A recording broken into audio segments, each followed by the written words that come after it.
બે શાંતિ મૃત્યુ એટલે શું સંતોએ તો કહી દીધું વાણીમાં, પણ આપણે એ વાત બહુ જ સમજવી પડશે। બે શાન એટલે એક સંતોને મૃત્યુ કેવી રીતે આવે?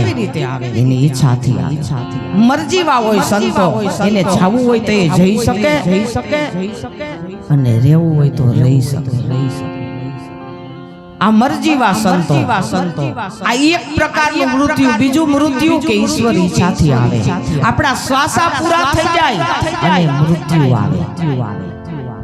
એટલે નાજી સાહેબ શું કહે છે કે જીવો તમે બે શાનથી અપનાવજો મૃત્યુ, તમારી દુર્દશાઓને જગતમાં જાહેર કરશો। અત્યારે માણસો આપઘાત કરી લે, બીજાને મારી નાખે, બીજાને ખૂન કરી નાખે। આ સંતો એમ કહે છે આવી દુર્દશાનું મૃત્યુ જગતની અંદર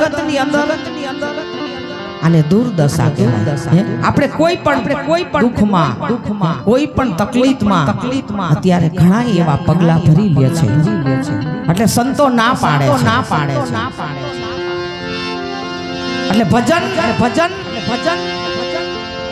બહુ થઈ જાય તો થોડું લડી લેજો, રડી લેજો, મળી લેજો ગળે પણ કે જિંદગીના વેર કરશો। બહુ થઈ જાય કોઈની હારે તો શું કીધું કે મળી લેવું, રડી લેવું, ગળે પછી મળી લેવું તો જિંદગીના વેર ન કરશો। એટલે આ ભજન બહુ સમજવા જેવું છે। જીવો તમે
કે અમને સજા મંજૂર છે।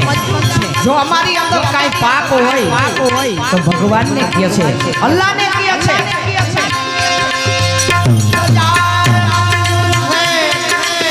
આપણે નો કઈ કોઈ આપણે તો એમ કહી ના મારો વાક નથી આટલો ફેર છે આપણે સંતોને એટલે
સંતો શું કહે છે કે અમે તો હસતા હસતા મર્યા છે એટલે અમારા મોત ઉપર કોઈ આંસુની પછી મેર ન કરજો હે આપણે કહે ને કે સંતો હોય ત્યાં સુધી આપણને જેવી જોઈ એવી એની પરખ હોતી નથી જેવો જોઈ એવો મહિમા હોતો નથી જે મહાપુરુષો થઈ ગયા એટલે તો સરદાર સાહેબે કીધું જીતે જીવતા કાઢી મારી આશા રહી ગઈ અધૂરી ફૂલડા સાને ચડાવો છો ખાખના બાર પર પછી આપણે શ્રીફળના ડોડવા લઈને જાય ફૂલના હાર લઈને જાય પણ જેદી સંતો હાજર હોય જેદી મહાપુરુષો હાજર હોય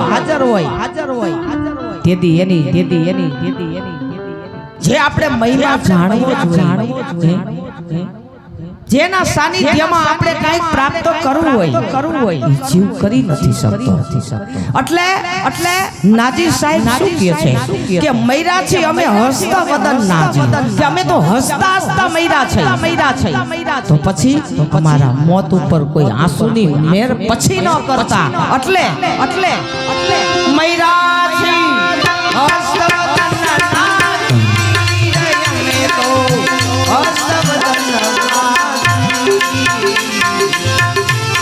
हमारा मौत पर कोई आंसू